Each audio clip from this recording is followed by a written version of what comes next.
Hello நண்பா, நம்ம இந்த வீடியோல என்ன பார்க்க போறோம்னா MLTT எபிசோட் நம்பர் 3 தான் பார்க்க போறோம். அதுக்கு முன்னாடி புதுசா வந்துட்டீங்கன்னா மறக்காம லைக் பண்ணிட்டு சப்ஸ்கிரைப் பண்ணிட்டு பெல் ஐக்கான் கிளிக் பண்ணி வச்சுக்கோங்க. இப்ப எபிசோட பார்க்க ஆரம்பிக்கலாம். எபிசோட் ஸ்டார்டிங்ல நம்ம பாய் வேகமா ஓடிட்டு இருக்கான். இவன் 10 தப்பிச்சு போகணுங்கிறதுக்கு. அந்த மாஸ்டரும் சும்மா இல்லைங்க, அப்படியே பின்னாடியே வேகமா வந்துட்டு இருக்கான். அதெல்லாம் பார்த்ததுக்கு அப்புறம் இவன் எவ்வளவு நேரமா என்ன ஃபாலோ பண்ணிட்டு இருக்கான், நான் எவ்வளவு வேகமா போனாலும் ஃபாலோ பண்ணிட்டே இருக்காங்க, ரொம்ப இரிட்டேட் பண்ணிட்டு இருக்காங்கிற மாதிரி சொல்லிட்டு இவனும் முடிஞ்ச அளவுக்கு வேகமா போக ஆரம்பிக்கிறான். ஃபாலோ பண்ணிட்டு வரலாம் தெரிஞ்சிட்டு அப்புறம் பாய் டேரக்டாவே அவனோட ஸ்குவாட் வச்சு அட்டாக் பண்ண பாக்குறான். அப்ப சடனா அந்த மாஸ்டர் மேப்படும் போது யாரோ வந்து காப்பாற்றுற மாதிரி இருக்கு. அது வேற யாரும் இல்லங்க, நம்ம பிராங்கோயின் தான் அந்த இடத்துக்கு வந்திருக்கா. வந்ததுக்கு அப்புறம் என்ன சொன்னா, என் ஃபேமிலி யாருங்களை தொடர்னா அது என்ன தாண்டி தாண்டா தொடர்ந்துங்கிற மாதிரி இடத்துல சொல்றான். அதை பார்த்துருக்க பாய் நீ வந்து அவதாரில போயிட்டு என்ன நம்ப முடியல பிராங்கோயின். அதெல்லாம் பார்த்து பிராங்கோயின் என்ன சொல்றேன்னா, ஃபர்ஸ்ட் அங்கிள் நீங்க வீட்டுக்கு போங்க, நான் இவனை பார்த்து இவன்ட்டு இருக்கிற எல்லாத்தையும் நான் எடுத்துடுவேன். அதை கேட்ட பாய் இதுக்கப்புறம் வேலைக்கு அவன்னு சொல்லிட்டு ஓட ஆரம்பிக்கிறான். இவ்வளவு சும்மா இல்லங்க, அவ தண்டை எல்லாம் வச்சு மல்டிபிள் அட்டாக் பண்ணிருக்கான். ஆனா ஒவ்வொரு அட்டாக்லயும் நம்ம பாய் தப்பிச்சுக்கிட்டே இருக்கான். வாய முடிஞ்ச அளவுக்கு வேகமா ஓடிட்டு இருக்கான். ஆனா கடைசியில ஒரு எண்டிங் பாயிண்ட் மாதிரி வருது. அந்த மலையிலோட எண்டிங் பாயிண்ட்ல இவன் நின்னுட்டு இருக்கான். அதெல்லாம் பார்த்தா பிராங்கோயின் என்ன சொல்றேன்னா, நான் அவதார் இலையில இருக்கேன்னு உனக்கு தெரியும், நீ அதை எனக்கு ஈக்குவலான லெவல்ல தான் இருக்க, நீ என் கூட சண்டை போடாம இப்ப எதுக்கு ஓடிட்டு இருக்க, அந்த விஷயம் எனக்கு புரியவே இல்லைங்கிற மாதிரி சொல்லிட்டு இருக்கா. ஆனா பிராங்கோயின் நீ என்ன ரொம்ப தப்பா புரிஞ்சுட்டேன், என் ட்ரெஷர் நான் பாதுகாக்கணும்னு நினைக்கிறேன், அதனால உனக்கு கிட்ட சண்டை போடாம நான் ஓடிட்டு இருந்தேன். ஆனா இப்ப எனக்கு போறதுக்கு வழியில நீயும் என்ன விட மாட்ட, அப்ப நம்ம 2 பேரும் இப்ப சண்டை போட்டுறானும் போல. அதை கேட்ட பிராங்கோயின் என்ன சொல்றானா, நீ இப்பதான் அவதார் இலைக்குள்ள என்ட்ரி ஆகுது, ஆனா நான் ஆல்ரெடி என்ட்ரி ஆயிட்டேன், அதனால இப்ப உன்னோட நான் தான் கொஞ்சம் ஓவர் பவர்ஃபுல்லா இருப்பேன், அதனால என்கிட்ட மோத விட்டு ஒழுங்கா உன்ட்ட இருக்கிறதெல்லாம் என்கிட்ட தண்டு போங்கிற மாதிரி கேக்குறாங்க.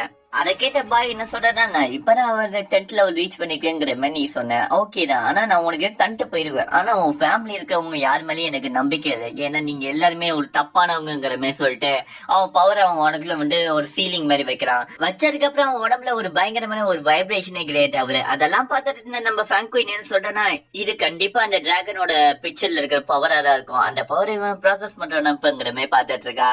டிராகன் பிக்சர்னு ஒண்ணு சொன்னாம்ல, அதையுமே அவன் பார்த்து ஆச்சரியப்பட்டு இருக்கா. அதே சமயத்துல இப்ப என்ன பண்ணா, அவன ஸ்வாட் எடுத்து அதுல கொஞ்சம் பவர்ஃபுல்லான எனர்ஜி, அவன் பிளட் எனர்ஜி கொடுக்குறான். கொடுத்ததுக்கு அப்புறம் ரொம்ப பெரிய ஃபயர் எனர்ஜியா மாறு, அதை அப்படியே டேரக்டாவே அட்டாக் பண்ண அனுப்பி விடுறான்.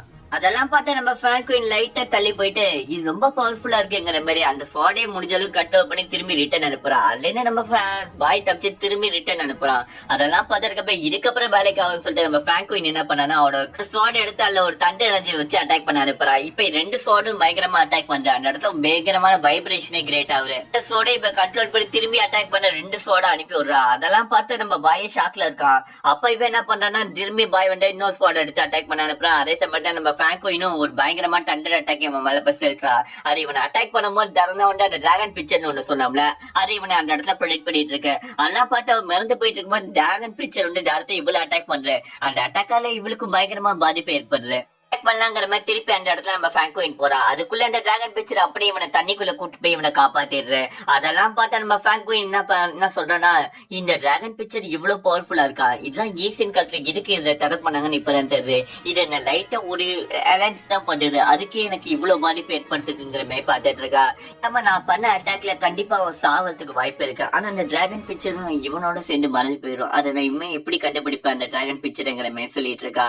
அதுக்கப்புறமா நம்ம ஹீரோவனை காட்டாங்க. நம்ம ஹீரோவும் அங்க பார்த்த எல்லாத்தையுமே முடிஞ்ச அளவுக்கு பிராக்டிஸ் பண்ணிட்டு இருக்கான் அந்த இடத்துல பயங்கரமா. அவனா முடியலனாலும் அந்த இடத்துல அந்த டெட் பாடி சொன்னோம்ல, அதாவது அந்த பாயோட டெட் பாடி அந்த இடத்துக்கு அப்படியே தண்ணியில மிதந்துட்டே வந்துட்டு இருக்க. ஹீரோவும் இது எதுவுமே தெரியாம நம்ம ஹீரோ பாட்டுக்கு அவன் பிராக்டிஸ் பண்ணிட்டு இருக்கா. அப்ப சடனா ஏதோ ஒண்ணு பக்கத்துல வர மாதிரி இருக்குங்கிறத நம்ம ஹீரோ நோட் பண்ணதுக்கு அப்புறம் இது என்னடாங்கிற மாதிரி நம்ம ஹீரோவும் திரும்பி பார்த்தா அந்த பாயோட டெட் பாடி.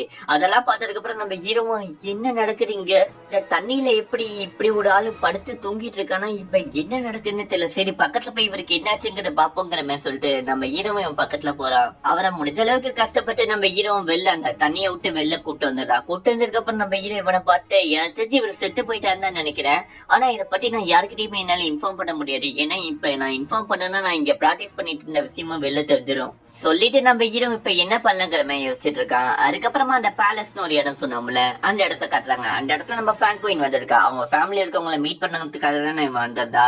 அந்த இடத்துல நம்ம பிராங்கோயின் வந்துட்டு அவள முடியவே இல்லை, அந்த இடத்துல கஷ்டப்பட்டு தான் இருக்கா. ஏன்னா அந்த ஒரு அட்டாக் அந்த அளவுக்கு இவ்வளவு பாதிப்பு ஏற்படுத்தி இருக்கு, அவ்வளவு முடியாம அந்த இடத்துல நடந்துட்டு இருக்கா. அந்த இடத்துல ஒரு கொண்டாட்டமா போயிட்டு இருக்கு. அப்ப நம்ம வயசான ஒருத்தர் சொல்ல, அதை பார்த்ததுக்கு அப்புறம் பிராங்கோயின் நீங்க எப்ப இங்க வந்தீங்க, இதை பத்தி யாருமே என்கிட்ட சொல்லிங்கிற மாதிரி சொல்லிட்டு இருக்கான். பிராங்கோயின் எல்லாம் பார்த்துட்டு சுத்தி இருக்கிறதெல்லாம் பார்த்து இங்க பயங்கரமா டெக்கரேட் பண்ணிட்டு இருக்கீங்க, என்ன நடந்துருக்குங்கிற மாதிரி கேக்குறாங்க. அதுக்கு அவன் என்ன சொல்றான்னா, அந்த வயசானவன், அதாவது உங்க ஃபேமிலி இருக்கவங்க எல்லாம் பயங்கரமான ஒரு டின்னர் பார்ட்டில இருக்காங்க, நீங்களும் வந்து கலந்துக்கிறீங்களா, நீங்க தான் வந்துட்டீங்கிற மாதிரி சொல்லிட்டு இருக்கான். அதுக்கு பிராங்க்வின் என்ன சொல்றானா, எனக்கு இப்ப பயங்கரமா அடிபட்டிருக்கு, நான் எந்த ஒரு டின்னர் பார்ட்டில கலந்துக்க முடியாது, அதனால எல்லாத்தையும் சொல்லியிருந்தேன் வர முடியாதுங்கிற மாதிரி. இதுவும் இல்லாம என்னோட அப்பாவையும் அதே சமயத்துல அந்த ஓனர் பொண்ணு சொன்னல அவள்கிட்டயும் சொல்லி நான் இப்போதைக்கு யாரையும் மீட் பண்ண விருப்பப்படல. அதை கேட்டதுக்கு அப்புறம் நீங்க என்ன சொல்லிட்டு இருக்கீங்க, அப்ப நீங்க என்ன பண்ண போறீங்க?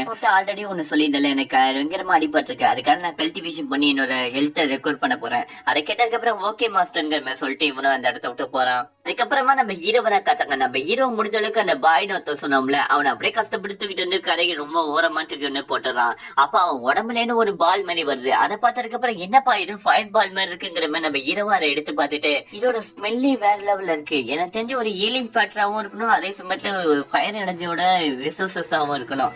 ஆனா இது இவ்வளவு பவர்ஃபுல்லானது இவர்கிட்ட எப்படி வந்திருக்கும் எனக்கு எதுவும் தெரியல. இந்த இடத்துல யாருமே இல்ல, பேசாம இதை நான் எடுத்துக்கலாமா என்னங்கிற மாதிரி நம்ம ஹீரோ யோசிச்சுட்டு இருக்கான். இதாங்க அந்த கோல்டன் எரர்னு ஒண்ணு சொல்லல, அந்த பால் தாங்க இது. அதுல இருந்து பயங்கரமான ஒரு ஸ்மெல் மாதிரி கிரியேட் ஆகுது. அந்த ஸ்மெல் அப்படியே அந்த பாய்னு ஒருத்தர் சொன்னோம்ல, அவன் மூக்குல போனதுக்கு அப்புறம் அவன் கையில சைட்டா ஒரு அசைவு தெரியுற மாதிரி இருக்கு. என்ன பிக்சர்னு சொல்லிட்டு பாலுங்கிற மாதிரி சொல்லிட்டு யாரும் கன்ஃபியூஸ் ஆவாரீங்க, இந்த ஒரு பால் தான் வந்து பிக்சர்னு எல்லாம் நினைச்சிட்டு இருக்காங்க. அப்ப நம்ம ஹீரோவும் இந்த பாலை நம்ம யூஸ் பண்ணி நான் கல்டிவேஷன் பண்ணா என்னோட கல்டிவேஷன் லெவலும் அதிகமாகும், ஆனா அதே சமயத்துல இது எனக்கு சொந்தமானது, இது ஒருத்தர் செத்து போனாரு அவருக்கு தான் சொந்தமானது, திருப்பி நம்ம அவர்த்தே கொடுத்துருவோங்கிற மாதிரி சொல்லிட்டு அவர் பேக்கெட்ல வைக்க போற சடனா வந்து இந்த பாய் வந்து இவன் கையை பிடிச்சிடறான். அப்ப அந்த பாய் என்ன சொல்ற, இது எங்கிட்ட திருடு பாக்குறீங்கிற மாதிரி சொல்லிட்டு இருக்கான். ஆனா அதெல்லாம் நம்ம ஹீரோ என்ன சொல்றேன்னா, இதை நான் உங்கள்கிட்ட திருப்பி வைக்கலாங்கிற மாதிரி ட்ரை பண்ணுங்கிற மாதிரி சொல்றான். அதுக்கப்புறம் நம்ம ஹீரோ லைட்டை தள்ளி விட்டு இவனும் ஒரு இடத்துல ஸ்டெடியா உட்கார ஆரம்பிக்கிறான். உட்கார்ந்ததுக்கு அப்புறம் அவன் என்ன சொல்றானா, எனக்கு இப்படி அடிபட்டதுக்கான அந்த பிராங்க்வின் அவன் பயங்கரமா என்ன அட்டாக் பண்ணிருக்கா, அதனால நான் சாவ நிலைமைக்கு போயிட்டு திரும்பி உயிரோட வந்திருக்கேன். அதை கேட்டதுக்கு அப்புறம் நம்ம ஹீரோ, நீங்க செத்து போயிட்டீங்கன்னா எப்படி திரும்பி உங்களை உயிரோட வர முடியுங்கிற மாதிரி கேட்கறான். அதுக்கு அந்த பாய் என்ன சொல்றேன்னா, அதுக்கு வாய்ப்பு இருக்கு, அது எப்படின்னா இந்த கோல்டன் எரர்னு சொன்னல, இந்த பால் தான் அந்த கோல்டன் எரர், ஹீரோட எனர்ஜியால் தான் திரும்பி உயிரோட வந்திருக்கேன். அதை கேட்டதுக்கு அப்புறம் நம்ம ஹீரோ, நீங்க இனிமே சீனியர் தான் உங்களை கூப்பிடலாமா? அதை கேட்டதுக்கு அப்புறம் கூப்பிடலாம், தப்பு இல்ல, நீ இனிமே என்ன சீனியர்னே கூப்பிடு, என் உயிரை காப்பாற்ற ட்ரை பண்ணதுக்கு ரொம்ப தேங்க்ஸ் சொல்லிட்டு இருக்கோம். அதுக்கப்புறம் அந்த பாய் நம்ம ஹீரோ உடம்புல இருக்க அடிகள், அதே சமயத்துல நம்ம ஹீரோ போட்டுருக்க ட்ரெஸ் எல்லாம் பார்த்து சுத்தி இருக்க இடத்தெல்லாம் பார்த்துட்டு இருக்கான். அப்ப நம்ம ஹீரோ எப்படி பிராக்டிஸ் பண்ணிருக்காங்க எல்லாமே இவனுக்கு தெரியுது. அப்ப என்ன சொல்றேன்னா, நீ ஃபேக் ஃபேமிலியோட வேலைக்கார, அதே சமயத்துல அவங்களுக்கு தெரியாம மாடர்ன் நேரத்துல அவங்கள்ட்ட கட்டிட்டு பிராக்டிஸ் பண்ணிட்டு இருக்கியா? அதை கேட்டு நம்ம ஹீரோவான இடத்துல பயங்கரமா ஷாக்காரு, இவருக்கு எப்படி தெரிஞ்சிருங்கிற மாதிரி. அப்ப பாய் என்ன பண்றா, உடம்புல பயங்கரமா அடிபட்டு இருக்கு, அதே சமயத்துல உன்னால கல்டிவேஷன் பண்ணாம முடியாத நிலைமையில இருக்க, சரின்னு சொல்லிட்டு இவன் பவர் வச்சு அப்படியே நம்ம ஹீரோவை அப்படியே இழுக்கிறாரு. இழுத்துட்டு என்ன சொல்றேன்னா, நீ உடம்புல ஃபேக் ஃபேமிலி ரொம்ப ஒண்ணு அடிச்சு கும்பிடுத்திருக்காங்க போல இருக்கு, நம்ம ஹீரோ கிட்ட ஏற்படுத்த காயத்தை எல்லாம் பார்த்துட்டு இருக்கான். நீ இனிமே வேலைக்காரனா இருக்கணும் அவசியம் இல்ல, உனக்கு நீ என்ன பாக்கணுங்கிறது உன்னோட விதியில எழுதி இருக்கு, அதாவது இன்னும் உன்னோட மாஸ்டர் நான் தான் இருக்க போறேன், உனக்காக அந்த கோல்டன் ஏரையும் அதே சமயத்துல அந்த டிராகன் பிக்சரையும் நான் உனக்கு தர போறேன், அதுக்கு கண்டனா உனக்கு கல்டிவேஷன் லெவல் இன்னும் கொஞ்சம் அதிகமாகவும் உன்னால ஈஸியாவே நீ ஒரு பெரிய ஆள ஆக முடியும். இந்த உலகத்துல நிறைய பேர் இருக்காங்க, ஆனா இந்த வாய்ப்பு உனக்கு மட்டும் தான் கிடைச்சிருக்கு, உன்னால கண்டிப்பா அவதார் நிலையம் போக முடியும், அதுக்கு மாதிரியே போக முடியும், நீ என்ன மாஸ்டரை ஏத்துக்கிறான். அதே சமயத்துல ஒரு முக்கியமான விஷயம், ஃபேங்க் ஃபேமிலி என்னோட பயங்கரமான எதிரி, அதனால நீ மாஸ்டரா நான் உனக்கு இருந்தனா உனக்கு பிரச்சனை நிறைய வரும். அதை கேட்டு நம்ம ஹீரோவும் யோசிச்சுக்கிட்டே இருக்கான். இதோட இந்த எபிசோட் முடிஞ்சிட்டு நம்ம ஹீரோ என்ன முடிவு எடுக்க போறாங்கிற எல்லாமே நம்ம அடுத்த எபிசோட பார்ப்போம். இதுவரையும் பொறுமையா பார்த்து எல்லாருக்கும் ரொம்ப தேங்க்ஸ். மறக்காம லைக் பண்ணுங்க, சப்ஸ்கிரைப் பண்ணுங்க, ஷேர் பண்ணுங்க. இது ஏஜே வாய்ஸ் ஓவர்.